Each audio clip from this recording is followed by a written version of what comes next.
The most widely published book in human history reveals that we are created in the image of God. Throughout our human journey, each encounter is an opportunity to see the shared humanity in ourselves and others. Regardless of one's views on religion, each experience and each story weaves us together towards a common path. A path of transformation, a process of growth and understanding, a recognition that, at our core, we share a common destiny. What does the search for truth really mean in our lives? How can we find a sense of unity in a world so diverse and divided? As we reflect on these questions, we start to uncover a fundamental connection that binds us all beyond our differences. Welcome to Created in the Image of God, Building Vibrant Communities, with our host, Wade Franson. Today's episode is Wake Up Jesus People, From Hustle to Holy Habits. Well, good morning, everyone. This is Created in the Image of God. I'm your host, Wade Franson.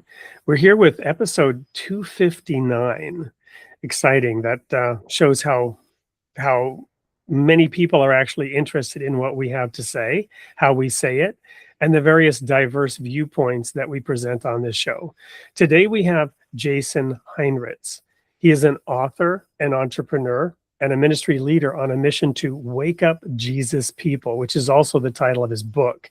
In addition to a book, he has a 40 Forge challenge and a journal that goes with the book to help challenge people and to establish deep, sustainable rhythms with Jesus. He had a backstory, a previous life as a successful sales leader, and today he focuses those energies and those skills on kingdom work. Welcome to the studio, Jason. Yeah, thanks, Wade, for having me. Well, it's a pleasure. We've been working on getting this show together here for a little while, and excited to actually have you present to the audience. We always like to get to know you a little better at the core of your being, those forces and circumstances that shaped you in your early years. So tell us a little bit about your parents, what it was like growing up, Jason. Yeah, sure. So I grew up in Waukesha, suburb of Milwaukee in Wisconsin. Born and raised. I had a very good upbringing, I'd say, for the most part. My parents did their best in a conservative Christian home. I was involved in church throughout growing up, but it wasn't really my own. I kind of just did it because it's what our family did. And then I went off to college at UW-Whitewater, small Division III school down in Wisconsin, and I was on the track and football team there. I had a really growing up. I really didn't, I received love from accomplishments and from being liked.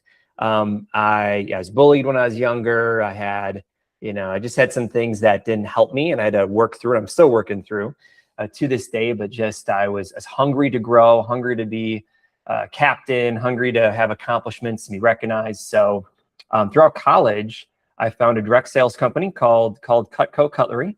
And so I started that and was just addicted. I was rushing after all the success, all the accolades. I was very good at it as a rep throughout college. And then I opened up my own office in Wisconsin in 2008. And I've been building my own kingdom, if you will, that whole time. And just pursuing sales results and trips and all these things for me. Although I was still a Jesus guy, I was more 1 foot in the world, 1 foot out throughout my 20s. And then in my 30s, I got married, had a couple kids. We can dive into more details in all this, but I was for sure still building my own kingdom until just probably about 4 years ago. And I made a big mental switch to fully dive in, actually put God number one.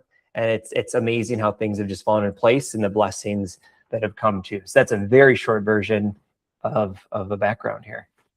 Well, and on a personal level, a couple of little details to dive into. I know we talked about this background before because I'm located in Wisconsin today. My wife sold Cutco for a brief period of time. I don't think she experienced the success that you did. So therefore, she didn't stick with it all that long. But I think we still have a set of Cutco knives here, and they're good. So, but Waukesha, right? So my daughter is going to be going to college up that way. Carroll College. You familiar with that? Totally. Backyard, right? Oh, yeah, I was recruited to play football there. It was good. But you chose Whitewater. I did. Yeah. Yeah. Mm-hmm. So obviously that gives a familiar feel to this, as does this whole one foot in, one foot outside, and the background. So what was that transition like? What you can't serve God and mammon, right? Now, obviously we live in the world. You also can't, you shouldn't muzzle the ox that treads out the grain. We're intended to experience success and even a degree of wealth by applying biblical principles, et cetera, et cetera. But it's finding that balance. So what was that really like for you?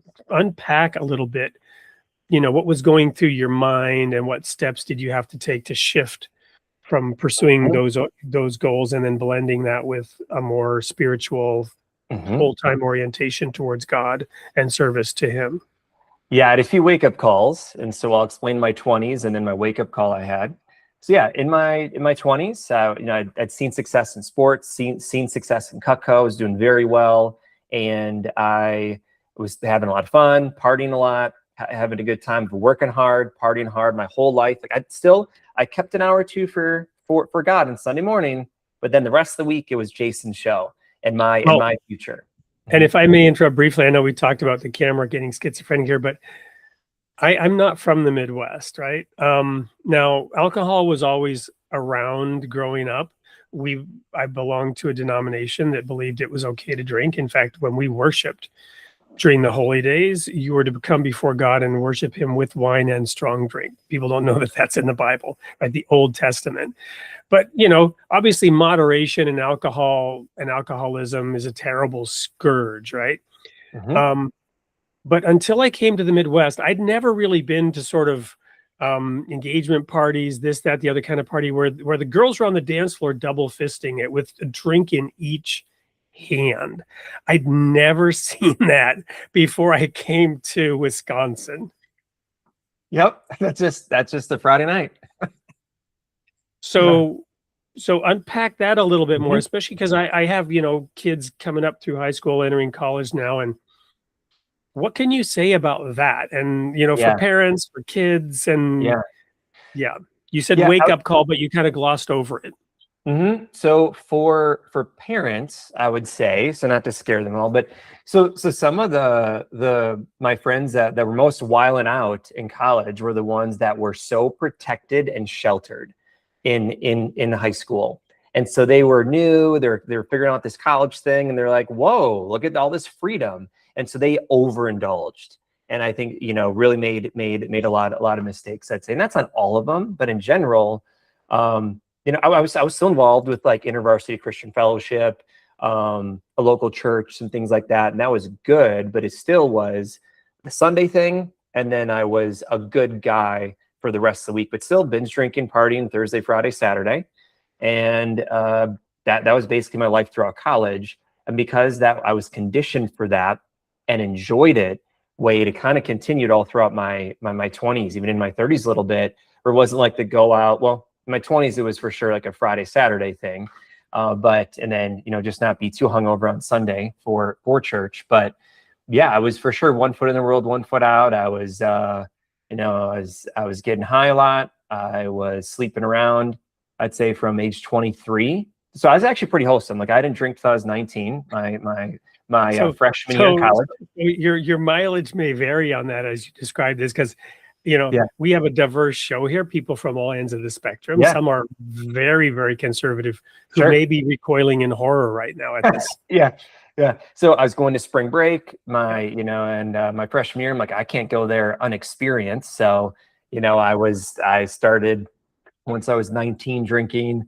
I was, after college, I guess I waited to have sex till after college, but then still had a bad 5-year stint. Things before I recommitted. So it's definitely, that's what I mean by 1 foot in the world, 1 foot out. I love Jesus. I was doing some devos here and there, but it was really about fun and also Jason's show and Jason's success in my 20s. But so I was doing that, and then to get to the wake up call, it just slowly, day by day, percentage by percentage, I was wearing myself out to become, of this world and not set apart. And so I was living with 3 non-Christian roommates. I was partying. I was building my own kingdom in work. And then I found a girl who was really fun, really exciting. We started hanging out a lot. And within 6 months, so I'd never wanted to live with someone, a partner. And because my 3 non-Christian roommates liked her a lot, and she's over at our house partying all the time anyway, and she needed a place to stay, it just made sense. So I definitely, set myself up for failure there. And we were all living together. And within 6 months, I asked her to marry me. And it was all based on pleasures, Wade. Like, it was, when I think it was all about the sex, the fun, the partying. And I was so blinded by that pleasure that as it got closer to the wedding, and I'm going, hey, we need to make church a priority. Hey, we need to stop having sex before marriage. Hey, we need to actually make God number one. And then there was some uncertainty and resistance there. So as it got closer and closer, I'm realizing this isn't going to work. This is actually really bad.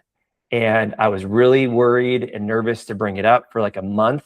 And it got to be about 2 months before the wedding. Deposits are down, invites are out. And I'm like, we can't do this. And I didn't tell her no forever. I just said, hey, I'd rather delay a wedding than call off a marriage. And so that was really a tough part. That was, I think that was around August of, when was that, 2012? So that was a turning point. That was a wake-up call, Wade, where thank God he stopped me from that and helped me to wake up and realize. And then that next year was a year of transformation. I got into morning routines. I dove back into church and making God number one. I attended a Tony Robbins event that fall as well. And then I just spent a year of not dating, doing nothing. And it was just about me and my growth, my relationship with Christ and all that. And that was such a turning point in my life. So any thoughts or questions? Well, it does. And I really, really appreciate you telling this story and opening up. I want to go one level deeper. We haven't really taken a show in this direction. Let's go. Ever, I think. But this is really, I think, a rich mine to go down into for a moment. I want to understand, what was it that made you feel okay and good with what you were doing? I mean, I'm imagining, for example, hey, I'm successful at work. So check that box. Things are good. I have friends. I have relationships. Check that box. I'm now moving towards. So then flip that. And what was it that said, wait a minute, this isn't right? There's kind of a maturing, maybe a late adolescence, early adulthood thing going on here, I feel. Yeah, it was a thinking about my future and thinking about what I really wanted. And knowing, like, even though I was 1 foot in the world, 1 foot out, I knew I should be more in the word, more keeping God number one, more following his commands and doing that. And so as it got closer, I realized, and there were red flags there for sure. It's not like I ignored them, or I totally ignored them. It's not like I didn't notice them, but I thought things would hopefully get better. I hope she changes. I hope I change all this. And it was for sure a blinding. I was for sure blinded by the pleasures and the instant fun that made me just push that off to the side until the wedding, the actual date, created a deadline and an urgency like, whoa, things aren't changing. And as we went through premarital counseling, and I talked to my parents as well, I said, hey, here's what I'm hoping. Here's my concerns. My best man as well, I consulted with, and pretty much all of them came up with the same question of, okay, what if she doesn't change? Would you marry her? And I said, hell no. And it was just a hope and a positive outlook that she would, and that we would change, but she was very resistant to it. And it just got real. And I realized I don't want to live my life in this where I'm at. I want to be living at this standard. I'm living at this standard. If I don't have a partner to live up to that standard with, and they're actually holding me back, we both were pretending, Wade, for each other. So she was on one end of the spectrum. I was on the other when it came to like faith and future focus and not living a party life. And so as it got closer to the wedding, we just realized we were both pretending for each other, but we really were deep down internally on either side. Thank you so much. And so one last question on this, I guess, and that is, the appeal, the desire to serve God and get into his word. Mhm. Where was that coming from? Tell us a little bit more about the Yeah. inner transformation that was going on within you. Yeah, my 20s is more of a check off. Is more of a cool, got it done. Just a quick little Bible app Devo, not diving in, not reading the actual Bible fully through. I wasn't like, I went to church, but I wasn't involved. I wasn't serving. I wasn't fully like involved with worship and fully surrendering. It was just, all right, cool. I feel good. Checked off. Yeah, I'll learn more about that later. Oh, sure. As I get older, I'll dive more in and serve. But it was definitely just a check off and no thing that I could be more involved with, but I felt good with God. And I felt like I was doing enough for where I was at because I was blinded by the success and chasing my pleasures, that I wasn't aware of the deeper relationship with him and those benefits. Now I caught glimpses, I guess, but I don't think I wasn't open and surrendered enough to fully understand that peace and that joy, because I was having fun, but I wouldn't say it was a full out peace and joy mentality that really comes with being in alignment with him. Awesome. Well, thank you so much for unpacking that. We're going to go to a quick commercial break, which will actually be a video that will explain some of what you do now, the book you've written, Wake Up Jesus People, and how that applies. Don't go anywhere. We'll be right back with more of Jason Heinritz and to understand what he's doing now, how he's doing it, what's in that book, and how it's changing lives. Don't go anywhere. Most people don't drift away from God overnight. It happens slowly, through distraction, routine, and spiritually sleepwalking through life. But what if your mornings could change everything? What if every day started with intention, with prayer, scripture, reflection, and real time with Jesus? In Wake Up Jesus People, Jason introduces the Sacred Start, a simple daily practice designed to help you stop coasting in your faith and start walking closely with God again. Not just on Sundays every single day. Because a strong faith doesn't happen by accident. It's built daily. In the quiet moments, in the mornings, in the habits that bring you closer to Jesus. Wake Up Jesus People.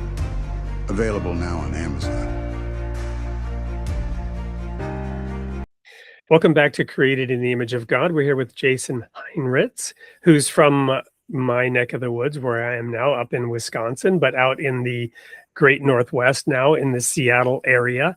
And tell us a little bit about what you're doing out there, as well as how it came to be that you wrote this book, Wake Up Jesus People. Yeah, totally, Wade. So there's many things I'm doing right now. So I'm still a Hall of Fame direct sales manager for Wisconsin, the Upper Peninsula for Cutco. So I'm doing that virtually. And then I also have the book and the journal. I'm also helping out a church. So we moved out here to the Pacific Northwest to help plant a church. So we're very involved at Life Church Green Bay. My wife and I were there for about 10 years.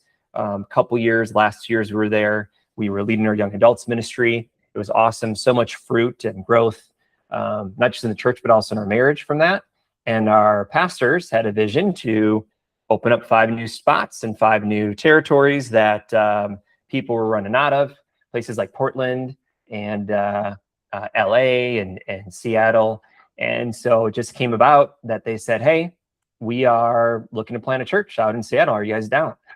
So we obviously had some prayer and fasting that went into that and visiting out in the territory. It really was like a few-year conversation, actually, with a handful of couples that were definitely open to it.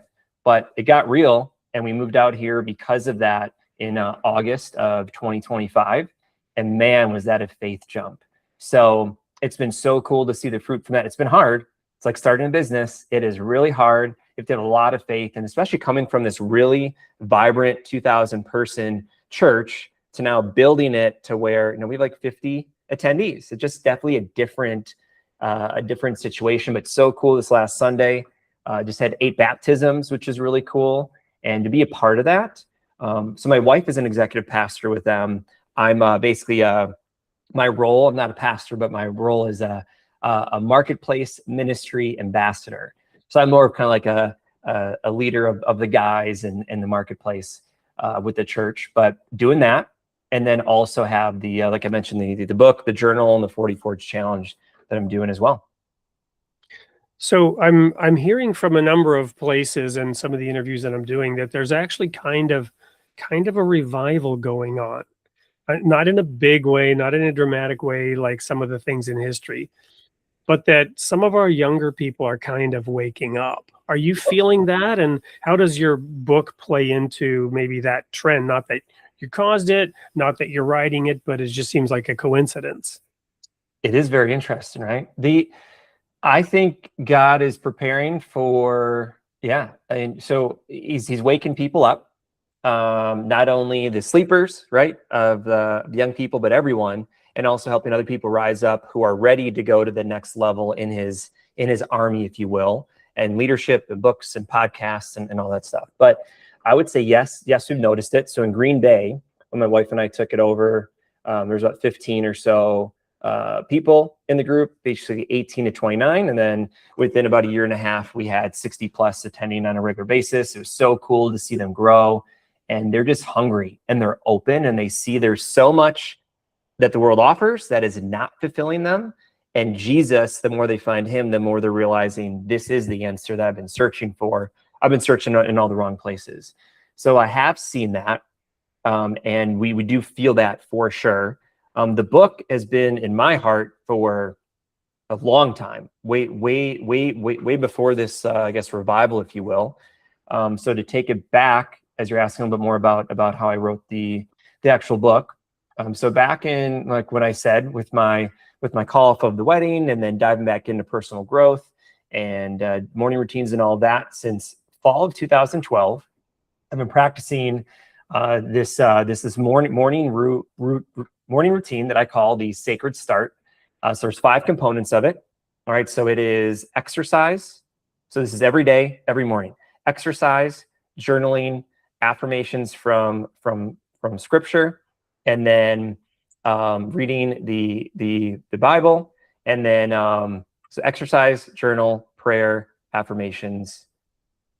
I forgot if I said all 5. I think I did, but basically I had a little stuttering attack, so I got a little distracted. But so I've been doing that, and just, man, through all the ups and downs of life, to have that as an anchor and to have that as something that really grounds me and sets me up for the rest of the day. I've loved this morning routine and ritual. There's some evening routines as well with it, but basically just starting every day with Jesus, getting myself right, so I can attack the day in my best self, and it's been awesome. So seeing that and then sharing it with people in our church and friends, and just seeing a lot of Jesus people who might come to faith, but who don't really know what does it look like to be a daily Christian.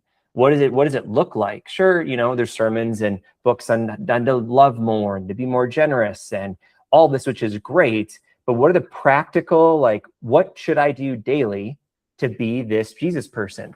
And so when I'm waking up every morning, now my routine is a couple hours a day.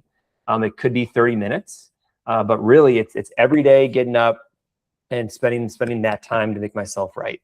So that way, by the time now as a father, when the boys wake up and get them to school and I start my work day, I'm feeling great. I'm feeling filled up. I'm feeling as my best self. I feel like I'm battle ready. All right, if you're watching the video of this, so the book has a warrior on the front, and the title is Wake Up Jesus People. And the subtitle is Life-Giving Disciplines to Awaken the Warrior Within.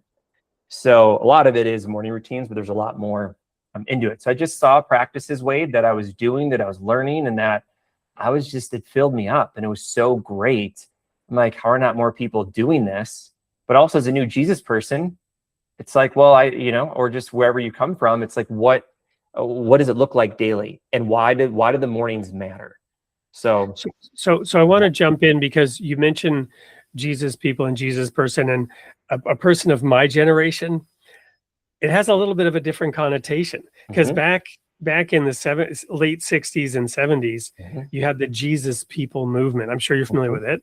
Yeah. But the image that comes to mind are, sort of long-haired hippies putting flowers into the muzzles of guns, right? Yeah. And yet you've got a warrior on the cover.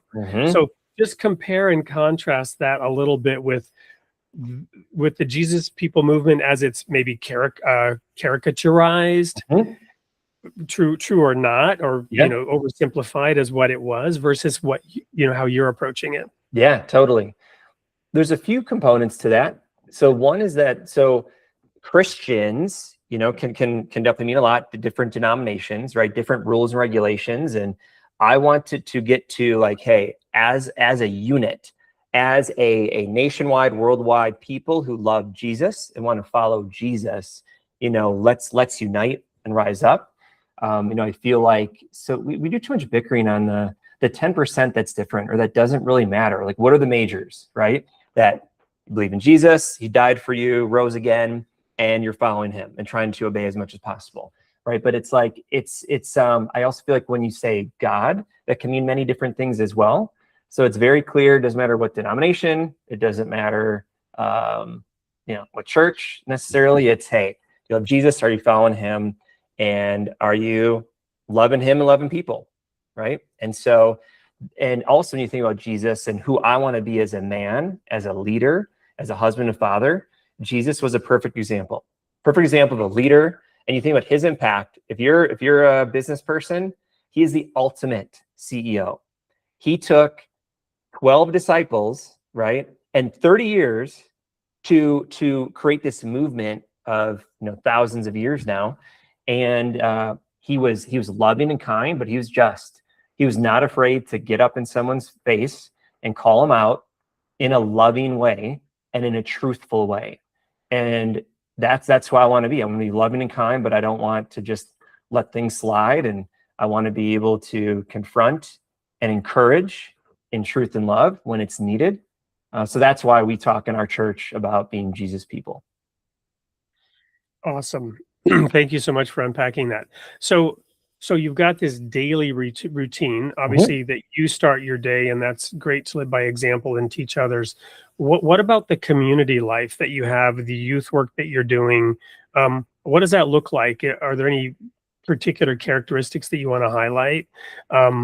Because part of what's beneath that question is, okay, the revival. Why are these young people attracted to Jesus in particular, but also church, religion, versus what you left behind, when you decided I can't go down that route any further. I got to move over to this side of the road. Yeah, I think it's truth. I think when you look at all their other people who have led them, things that have been said to fulfill them, whether it's money or success, whether it's all the partying, whatever it may be, that they're finding out the hard way or from previous generations that isn't working. Like, I don't want that, or clearly that this didn't work for me. And so sure, there's a lot of questions in faith, and sure, there's some things that it kind of hard to grasp, or you don't fully understand. But when you look at what's trustworthy and like also a true feeling, a long-lasting feeling, and what you can see that's changed for good, right? It's following Jesus. And so I think a lot of young people, as they're waking up, they're realizing, gosh, this just feels so good. This feels right. I'm just a better person because of this. I feel fulfilled. I'm having miracles happen. I'm having life change happen. I can't explain it. But all I can explain is that I've been more diving in to my faith. And so I think that tangible just feeling and result that people are getting and seeing, I think is helping.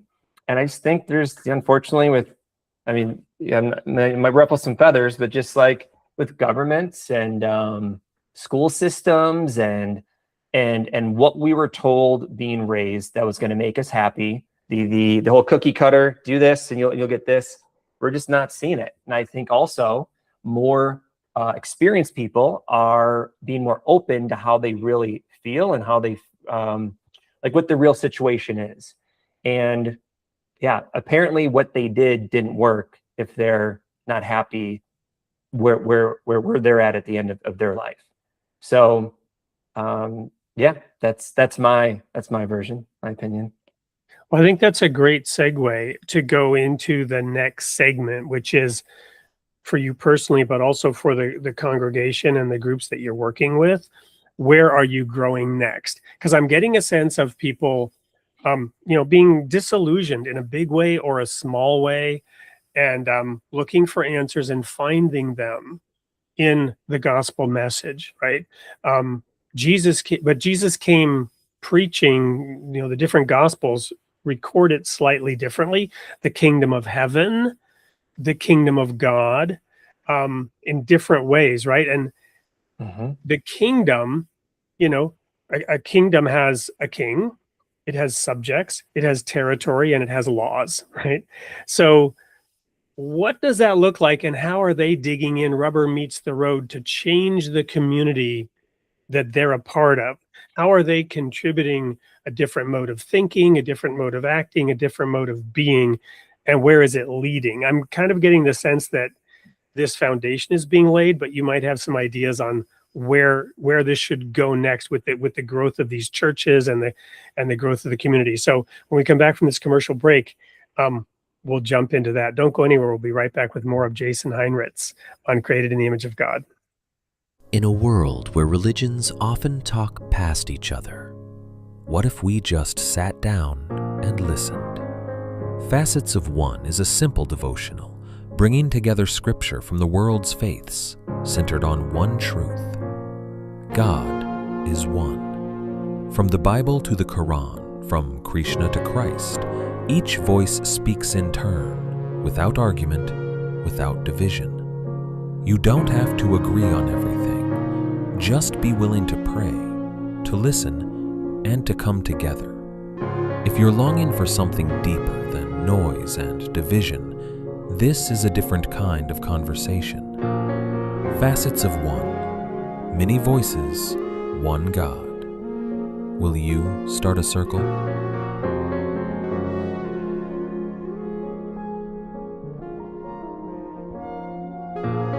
Welcome back to Creating the Image of God. I'm here with Jason Heinritz, who recently, just less than a year ago, I think, moved out to the West Coast from the Midwest and is working on helping the growth of churches and sort of participating a little bit in the mini revival that seems to be moving across this nation with a lot of young people and others, not just young people, but finding purpose and meaning in God, in Jesus, in a spiritual path. But what's the point? Where's this all leading? Obviously, personal salvation, personal life fulfillment, but also community life. And I know your book touches on a number of these things. So unpack some of that for us. Yeah. So part of the book with being Wake Up Jesus People, half of it is really about what are those weekly routines and regiments? What are those daily regiments as well that are going to help you be your best self? But half the book is about being courageous and about spreading the gospel and just being able to be comfortable with your faith and get the word out. And I think we need to understand that we are the example, and that when people are out there looking and looking at what is a great Jesus person, or why do I want to even consider coming to church? And there's a lot of either fallen pastors or church hurt or someone who said they were a Christian who created trauma in someone's life. And it's like, that's just humans being humans. And unfortunately, no one's perfect. And that's not the way God wants it. But the more we can live less like me and more like Jesus, and the more we can love people and love him, the more we can be a light, and the more we can help people feel alive again. And so when it comes to that, I feel like they can really set themselves up for getting the word out. But you may be the only Bible some people read. And so in my case, Wade, it's like wherever I'm at, I'm not the evangelist. I'm not out there witnessing to everyone. I'm not that perfect example. But with the book and some life groups and helping out with the church, I feel like I am here surrendered, going, okay, Jesus, what's next? Guide me, search me and break me of anything that is not right in me, and then send me to where you want. And since I've done that just a few years ago, man, the peace and joy that's come from that, the blessings from work that have come from that have just been awesome. So again, what I'm doing right now is just trying to be my best, be an example for others as well. I'm not perfect by any means, but just an average guy who's pursuing Christ. Hmm. Well, there's that somewhat famous verse, God chose the weak and foolish to confound the mighty, right? Hmm. So, as much success as you had and whatnot, that humility to recognize, we are nothing in God's sight in one sense, but we're everything. We're created in his image. That's the Hmm. title of this show. We're created to be the light of the world. I love that you mentioned, you may be the only Bible somebody reads, because we are to be living the word in our Hmm. daily walk. And people are supposed to see it wherever we go. They're supposed to recognize the difference between somebody who is pursuing the light, submitting to God. Um, so tell me a little bit more about the practices. You mentioned the Hmm. morning. What are some of the other elements in that book, and what are the Yeah. things we need to wake up from?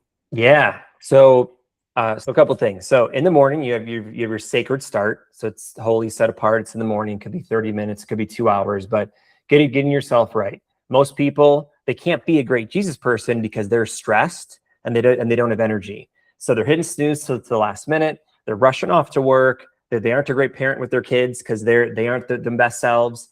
They're not full of energy and health because they aren't exercising, and they aren't fully, full of peace. So you're going to be a worse worker, parent, significant other, all of that, if you're rushed and stressed. And so part of your morning routine also starts the evening before. So what I call necessary night, which is getting your night right. It's not scrolling till midnight. It's not being out with friends partying. It is having a specific evening routine of getting ready for bed, setting yourself up, and getting started. So really, I see the evening being a start for your next day. You think about, back in Jesus' days, right? The evening started that day. It's really that day started that the evening before it's sundown, right? And so, are you looking at your day as your evening as an end of the day? Oh my gosh, I'm so tired. I just need to rest from the day and plop down. Or is it I'm setting up tomorrow this evening? So part of that daily routine is great, and then part of a weekly routine is having a Sabbath. Like someday, it could be Sunday, could be Saturday, could be whatever works for you, but having it set apart and having it be where you refresh and you are spending time with God, you're feeling fulfilled, you're not working again, right? For me, it was 7 days a week I was working because I was trusting myself and I wanted to work and get ahead instead of going, okay, God, I'm going to give you, as you command, 1 day a week to rest and to be with you and to be filled up, so that way I can be my best self going into the week. So that's been a great practice and really helpful as well. I do something called a 40 Forge challenge. I run that a few times a year, and basically it's a 40-day challenge. So if you listeners have heard of 75 Hard, which millions of people have, it's basically a Jesus version of that. So some practical steps on that is, if you think of your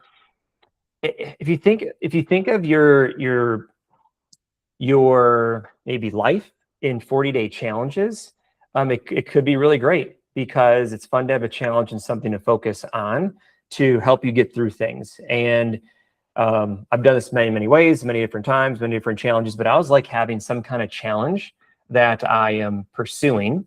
And so I was challenging guys at the end of my life groups I was running for a couple years to, okay, you learned all this stuff from the book, let's actually practice it. So I give them a 40-day challenge. 40 days is biblical, right? There's over 100 times in the Bible where 40 is mentioned. It's usually a time of testing and preparation or transition where God is preparing his people for a new stage in his plan. So the goal is that you go from where you're at now to becoming unstoppable in 40 days. And you create these habits, it becomes part of your identity.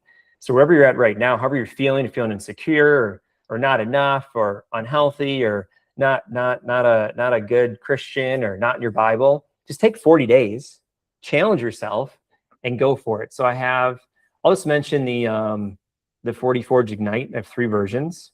One is really tough. It's 40 Forge Hard, but just the initial one is 40 days of no alcohol, drugs, or porn, and then exercise at least 15 minutes daily, Bible daily, prayer daily. That's it. And I think, man, if every Jesus person was just doing that, not being tied down from alcohol, drugs, or porn that really take out a lot of people, for sure. And you're just moving your body every day, and you're in the Word daily, and you're praying daily, what would happen to the Jesus people worldwide? What would happen to that example? What would happen to all their friends around them? And what would that do for that person individually? So I love challenging people on that. I love helping them get on 40-day challenges. And I love just helping them get in the game. Yeah. There's a lot of spectators, a lot of people on the sidelines that they're in the stadium, they're at church, they're there, but they're not actually on the field. They're not actually, scoring touchdowns. And so I hope through the book and through the 44 challenge that helps people get in the game and really, really wake up. Well, I love how you've taken and created a package and a program and a focus. I want to take a step back and bring out a couple of spiritual principles, right? I often think about when Moses came down from the mountain with the 10 Commandments. We think about this. God had orchestrated all of this massive history and miracles, walking them through the Red Sea, freeing them up from Egypt. They had to wander in the desert, right, for 40 years, ultimately. But because of this, right, when Moses came down from the mountain, he had the 10 Commandments and they were dancing around the golden calf, right? But the other thing that people sometimes don't reflect on or realize is that his face was shining with the glory of God. And this was disturbing to people, so they made him put a veil over his face, right? They made him put a veil over his face so that they wouldn't be confronted with the power and the reality of it. Another commandment is we are not to take the name of the Lord our God in vain. When we wear that label, it's say the label of a Christian, what people see is what they perceive about God. So there are a couple of basic little principles for young people and everybody that have always served me. One is in the book of Proverbs. It says a young man should make it fit for himself in the fields, and you should build your barn before you build your house. And this is just a principle for young people to, get an education, figure out what you're going to do with your life, get your career. And you kind of did that with the Cutco situation to get yourself that background.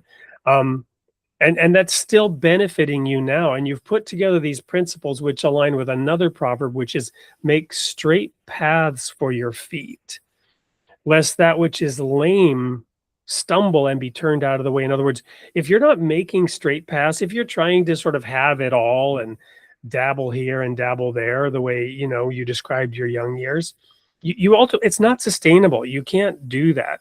So there are these basic physical foundational principles for young people, right? To make it fit for themselves in the field, to make sure they have a clear path, a career path, and then walk the straight and narrow. And you've created these challenges that help them do that, help them confront the challenge of, I'm not good enough for God. Put that veil over your face. I don't really want to face my true potential. I can't live up to what God expects of me. There's this high goal and this high vision and this high mission, and I'm not good enough, right? And of course, that's where Jesus' sacrifice comes in and the support that we get from the Holy Spirit to live a godly life. But I love that you've taken and packaged this up in practical ways for young people and anybody to organize their life, get on the straight and narrow, have a 40-day challenge, overcome, cast off the shackles of the sins and the weaknesses that are keeping us from fulfilling our true potential. Even that little daily exercise. Start the evening before, as you mentioned. Don't stay up too late. Make sure I love the way you've put all this together. Mm-hmm. Thank you. So, how can people connect with you? How can people connect with it? Where can they find it? I'm sure Amazon, Wake Up Jesus People. Is there a website as well? Yes, there's wakeupjesuspeople.com, and that has a lot more about me in the book and the journal and the 44th challenge. So you can check that out. In other words, just on Amazon or simple Google search will lead you to my social medias or the site. Mm-hmm. Wonderful. And so there's a book. There's also like a journal or workbook that people use to track it and make sure that they're following it. Is there kind of a community as well, other people that they can connect with about it? Yeah, so we have our Instagram page, but also we have some things in social media. That's all building right now and still building. But when someone does join the 40 Forge Challenge, they are in a group. It's like a community in our WhatsApp chat. So they're doing it together with others, and it's really fun to see the people who are in it together to support themselves or support each other, give each other encouragement, and that is recommendation that, hey, if you don't take on the 40 Forge Challenge, do something with your Jesus community, join a life group, join a challenge, something that's helping you level up. God did not make us to just coast, right? He doesn't want us to stay stagnant. He wants us to grow. He wants us to level up in our faith, but also as people. And obviously I'm biased. I love the book and the journal and the 40 Forge Challenge, but really I'm not the expert, I'm just sharing what's worked for me. So there's so many great pastors, theologians, books, programs out there. Just join something to help you level up this year, and then maybe make it a habit of every year doing something. Wonderful. Well, thank you so much for taking the time. I think we've got a good overview now, and I've certainly learned a lot. I think I need to get back to the seriousness of that early morning routine. I have my own, but it's not, the cares of the life, the kids, the family, the this, the that gets in the way sometimes. But that early morning principle is really important. We're out of time, but what final words do you want to leave with the audience today?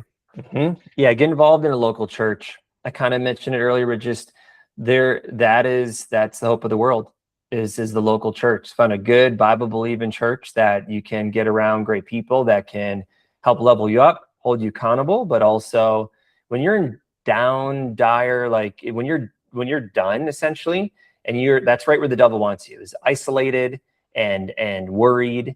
And so the more you can get around Jesus people, and the more you can share what's really going on, what you're struggling with, and all of that, like those people will support you and they'll surround you. And it's just, there's churches on every corner, right? So find a good one that you really like, that you're getting fed in, and then get involved. If you're already involved in church, great. Are you serving? Are you joining other life groups? Are you actually participating in the church? Because I've experienced, the more I've gotten into that, the more I've been like just happier and with peace and joy. Mm-hmm. Wonderful. Well, Jason, thank you so much. Everyone else, or everyone in the audience, remember you are created in the image of God, and God loves his creation. Stay tuned for the sneak peek about what's coming up this coming Tuesday and next Sunday on the Created in the Image of God show. And make sure you get in touch with Jason through wakeupjesuspeople.com and or the book. And thank you so much for being here today and sharing your story and the path forward. Yeah. Thanks, Wade. It's been great. All right. Stay tuned for the sneak peek. We'll see you all next week. Next week on Created in the Image of God. Sunday, July 5th at 7 a.m. U.S. Central Time. Host Wade Franson interviews Tremper Longman III, Old Testament scholar, theologian, and author. He reflects on the wisdom, complexity, and enduring relevance of Scripture, and how the Bible continues to speak to modern questions and challenges, from ancient texts and theology to a deeper understanding of faith, truth, and faithful living. And then on Tuesday, July 7th at 8 p.m. Central Time, host Wade Franson interviews Jennifer J. Wiseman, astrophysicist, author, and science communicator. She explores the wonder and mystery of the universe and what scientific discovery can teach us about life, purpose, and faith. From distant stars and galaxies to the deeper questions that inspire awe, curiosity, and reflection, join us live this week, Tuesday and Sunday. Create